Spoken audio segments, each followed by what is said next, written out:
Understanding your buyer persona. Amazon FBA is a wonderful service that takes a lot of the guesswork of business away for you, as well as a lot of the busy work. It's no longer up to you to worry about things like storage, delivery, or making sure that your customers actually receive their products. But that doesn't mean that you are completely detached from the important decisions that will make your model sink or swim. In fact, it just gives you more time to focus on the truly important factors. For example, your marketing. Marketing is one of the most crucial aspects of any business. Ultimately, the very best product in the world still won't sell if no one knows about it. With Amazon, you have a ready-made distribution platform, connecting you to billions of people.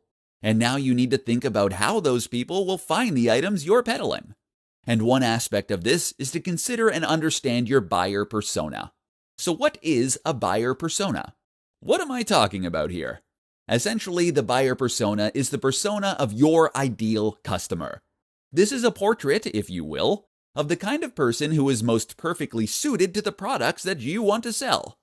Try and write a biography for this person, as though you were defining a character for a book you were about to write. How old are they? What gender? What is their average income?